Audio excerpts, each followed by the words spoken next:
You're listening to the Sunday Lesson Sermon for March 11, 2018, brought to you by the Plainfield Christian Science Church Independent, Plainfield, New Jersey, in the United States of America. For further information, please contact our website, plainfieldcs.com. The subject of the lesson: substance. The golden text is from Proverbs. I cause those that love me to inherit substance, and I will fill their treasures. The responsive reading is from Proverbs. The Lord possessed me in the beginning of his way, before his works of old. I was set up from everlasting, from the beginning, or ever the earth was. Before the mountains were settled, before the hills was I brought forth. When he prepared the heavens, I was there. When he established the clouds above, when he strengthened the fountains of the deep, when he gave to the sea his decree, that the waters should not pass his commandment, when he appointed the foundations of the earth, then I was by him, as one brought up with him, and I was daily his delight, rejoicing always before him.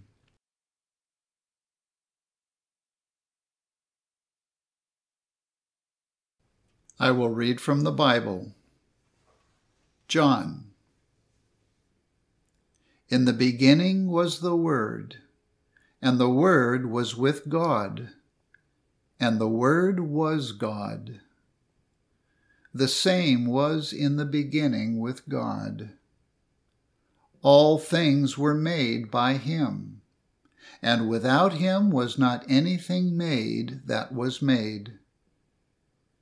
In him was life, and the life was the light of men. Acts. For in him we live and move and have our being, as certain also of your own poets have said, for we are also his offspring. Ezekiel.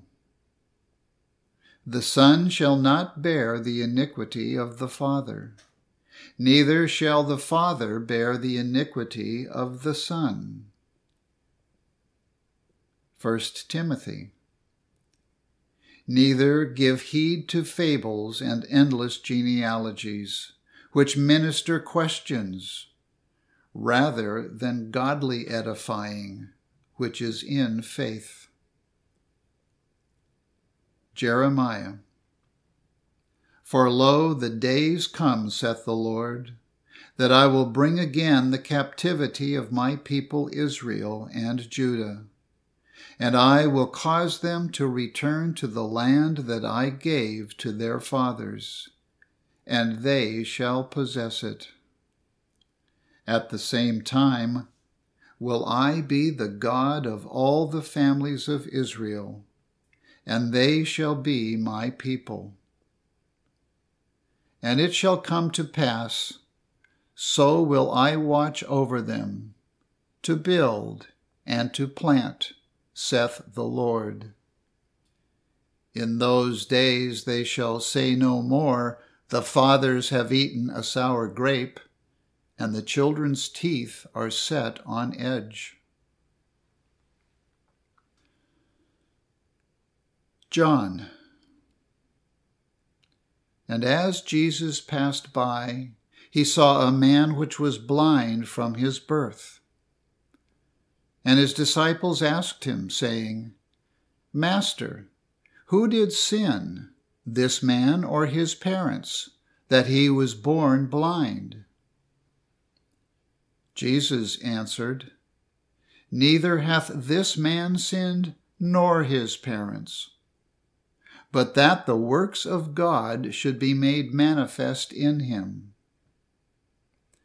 When he had thus spoken, he spat on the ground and made clay of the spittle, and he anointed the eyes of the blind man with the clay, and said unto him, Go, wash in the pool of Siloam, which is by interpretation sent. He went his way, therefore, and washed, and came seeing.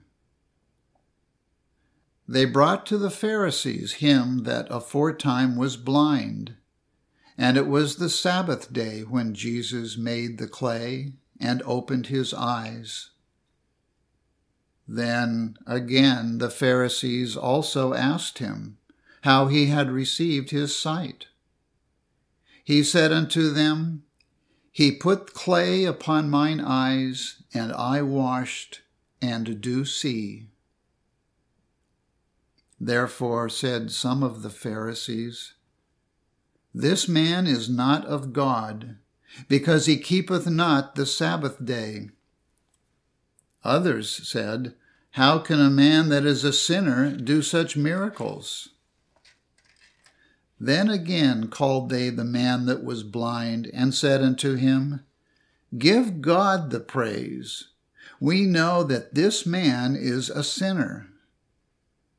He answered and said, Whether he be a sinner or no, I know not. One thing I know, that whereas I was blind, now I see. Then said they to him again, What did he to thee? How opened he thine eyes? He answered them, I have told you already, and ye did not hear. Wherefore would ye hear it again? Will ye also be his disciples? Then they reviled him and said, Thou art his disciple, but we are Moses' disciples. We know that God spake unto Moses. As for this fellow, we know not from whence he is. The man answered and said unto them, Why, herein is a marvelous thing, that ye know not from whence he is, and yet he hath opened mine eyes. If this man were not of God, he could do nothing. They answered and said unto him, Thou wast altogether born in sins, and dost thou teach us? And they cast him out. Jesus heard that they had cast him out. And when he had found him, he said unto him, Dost thou believe on the Son of God? He answered and said, Who is he, Lord, that I might believe on him? And Jesus said unto him, Thou hast both seen him, and it is he that talketh with thee. And he said, Lord, I believe. And he worshipped him. Psalms. I will praise thee, for I am fearfully and wonderfully made. Marvelous are thy works, and that my soul knoweth right well. My substance was not hid from thee, when I was made in secret, and curiously wrought in the lowest parts of the earth. Romans. Therefore, brethren, we are debtors, not to the flesh, to live after the flesh. For if ye live after the flesh, ye shall die. But if ye through the Spirit do mortify the deeds of the body, ye shall live.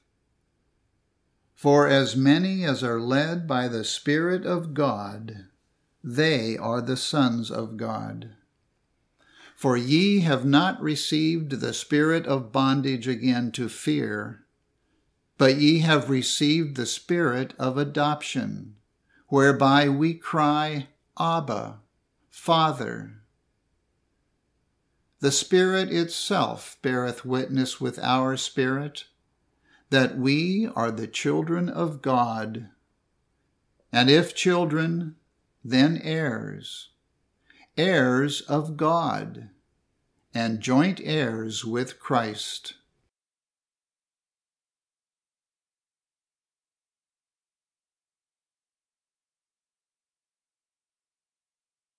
I shall now read correlative passages from the Christian Science textbook, Science and Health with Key to the Scriptures, by Mary Baker Eddy.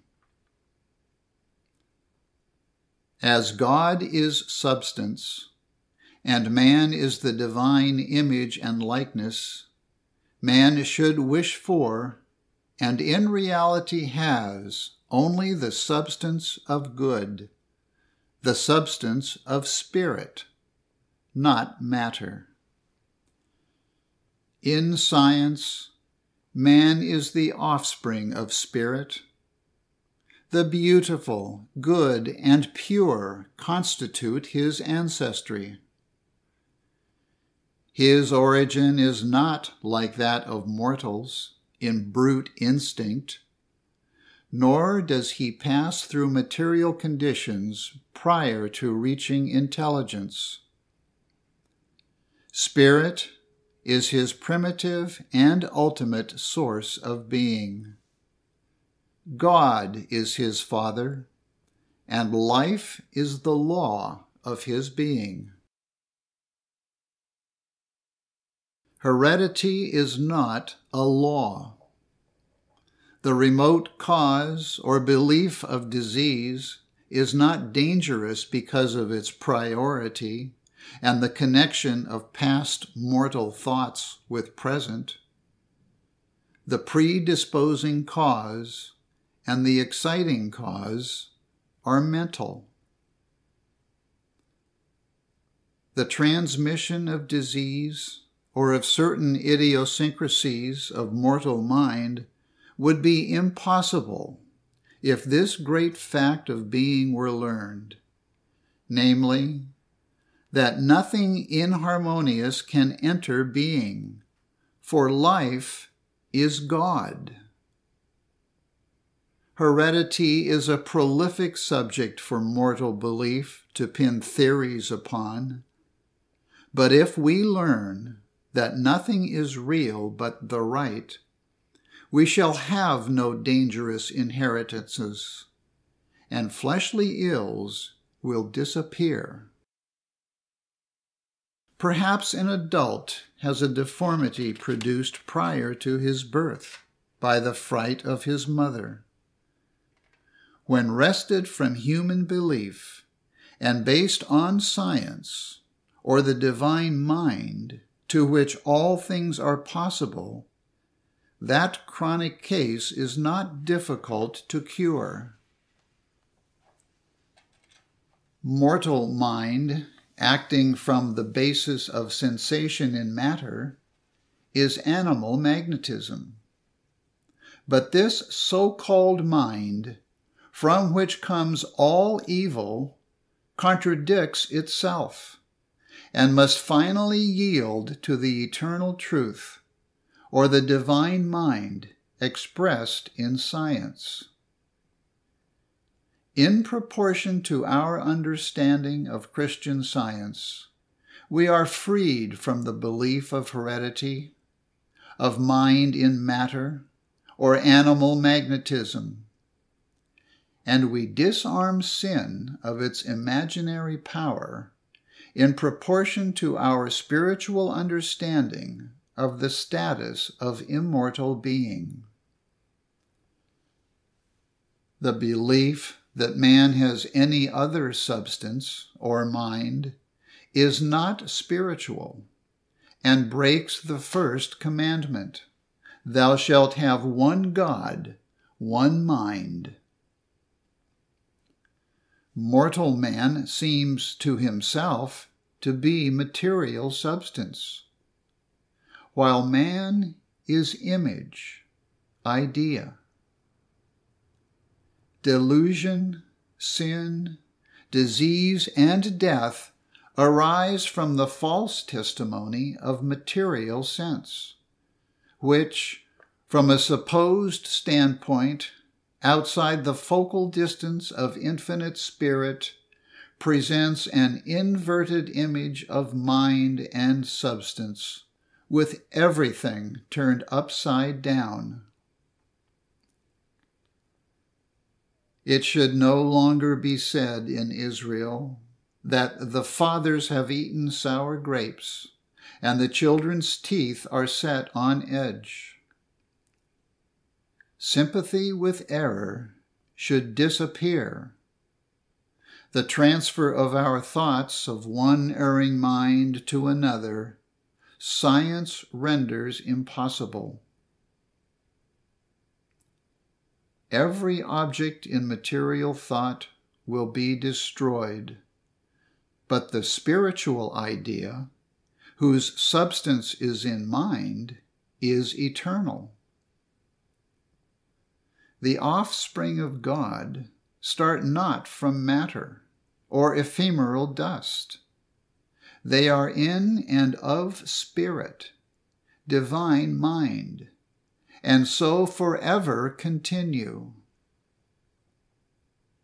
How true it is that whatever is learned through material sense must be lost, because such so-called knowledge is reversed by the spiritual facts of being in science. That which material sense calls intangible is found to be substance. What to material sense seems substance becomes nothingness as the sense dream vanishes and reality appears. In proportion as matter loses to human sense all entity as man, in that proportion does man become its master. He enters into a diviner sense of the facts and comprehends the theology of Jesus as demonstrated in healing the sick, raising the dead, and walking over the wave. All these deeds manifested Jesus' control over the belief that matter is substance, that it can be the arbiter of life, or the constructor of any form of existence. The scientist knows that there can be no hereditary disease, since matter is not intelligent and cannot transmit good or evil intelligence to man. And God, the only mind, does not produce pain in matter. Science reveals nothing in spirit out of which to create matter. Divine metaphysics explains away matter. Spirit is the only substance and consciousness recognized by divine science. Stand porter at the door of thought, admitting only such conclusions as you wish realized in bodily results. You will control yourself harmoniously.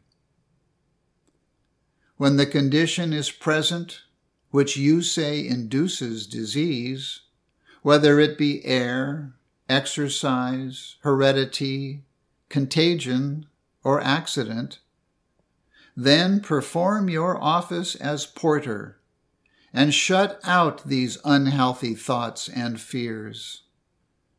Exclude from mortal mind the offending errors. Then the body cannot suffer from them, The issues of pain or pleasure must come through mind, and like a watchman forsaking his post, we admit the intruding belief, forgetting that through divine help we can forbid this entrance. Correct material belief by spiritual understanding, and spirit will form you anew. If you have sound and capacious lungs and want them to remain so, be always ready with the mental protest against the opposite belief in heredity. Discard all notions about lungs, tubercles, inherited consumption, or disease arising from any circumstance, and you will find that mortal mind, when instructed by truth, yields to divine power, which steers the body into health. The substance, life, intelligence, truth, and love which constitute deity are reflected by his creation. And when we subordinate the false testimony of the corporeal senses to the facts of science, we shall see this true likeness and reflection everywhere.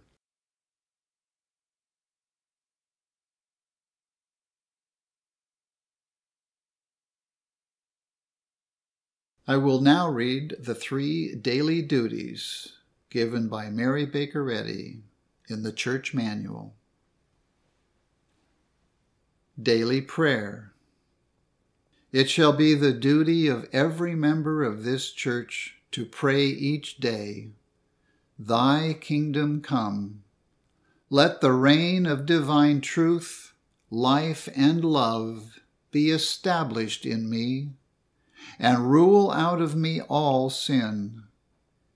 And may thy word enrich the affections of all mankind and govern them. A rule for motives and acts. Neither animosity nor mere personal attachment should impel the motives or acts of the members of the Mother Church. In science, divine love alone governs man, and a Christian scientist reflects the sweet amenities of love in rebuking sin, in true brotherliness, charitableness, and forgiveness. The members of this church should daily watch and pray to be delivered from all evil, from prophesying, judging, condemning, counseling, influencing, or being influenced erroneously. Alertness to duty. It shall be the duty of every member of this church to defend himself daily against aggressive mental suggestion, and not be made to forget nor to neglect his duty to God, to his leader, and to mankind. By his works he shall be judged, and justified or condemned. You've been listening to the Sunday lesson sermon prepared by the Plainfield Christian Science Church Independent. It consists of citations from the King James Version of the Bible and the Christian Science textbook, Science and Health with Key to the Scriptures, by Mary Baker Eddy. For more information, please contact our website, plainfieldcs.com. Thank you for listening, and have a blessed day.